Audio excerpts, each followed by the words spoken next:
She made the decision to require masks in daycare and childcare facilities. Put your mask on. No, you gotta wear it on, honey. No, you gotta keep it on. Put your mask on. There you go. Keep it right there. Yay, Mason! Yay! Keep it on, Mason. Look, we're gonna keep it right here.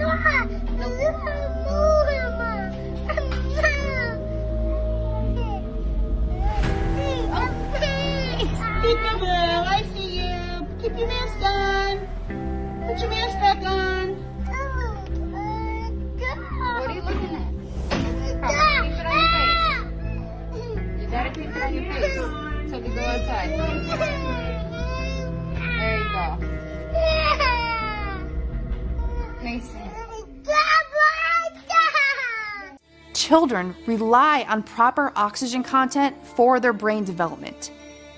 And if you are impeding oxygen on a daily basis for our youth, you are disrupting the development of the front part of the brain, the rear brain, and you can look into studies by Dr. Larry Pilevsky, who's done talks on this, that talk about repetitive oxygen deprivation can impede that brain development.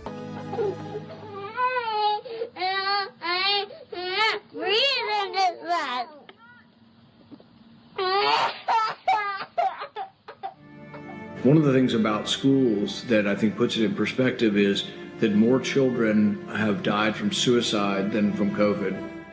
One of the first videos to be incredibly censored, I brought my 12-year-old son into my studio on live television, and we bought a CO2 monitor. And I put that CO2 monitor up underneath his mask, and I had him wear all the different masks that we use, whether it was a surgical mask or an N95, or we even tested a shield and a bandana. But what we saw was incredibly alarming. So now we're in a place where he could be having headaches. He can be, we're at 3,786. Look at this, we just passed 5,000. Now we're in the toxic level. Right now we could be doing this 7,000 inside this mask of the CO2, 8,000 parts per million. And now this thing's gone off the Richter scale, folks. It can't even register how high the CO2 levels are inside. And look how many seconds that was. All right. Can I just... Yeah, you want to take that off?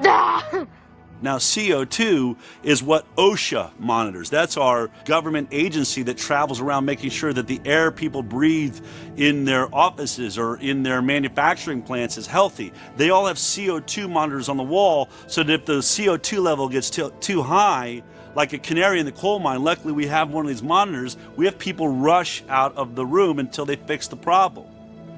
The body of science around this world shows that masks do not work, and in fact tend to cut oxygen, raise CO2 levels. I've even brought in OSHA experts on my show that said that's exactly the study we did, and we know that's true. We know it denies you oxygen. My sister's arrested for shopping for food with no mask, and there's people walking around with no mask.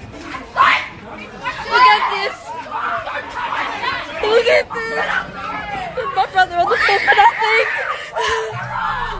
The people sprayed a 12-year-old! We have to stop the spread of COVID. To do this, we all need to work together. We need to limit our movements. We need to consider whenever we leave our house that anyone with us, anyone we come into contact with, could convey the virus.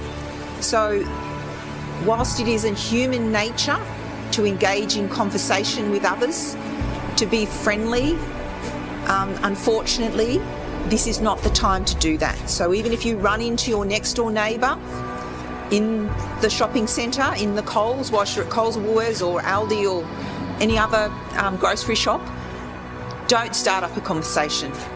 Now is the time for minimising your interactions with others.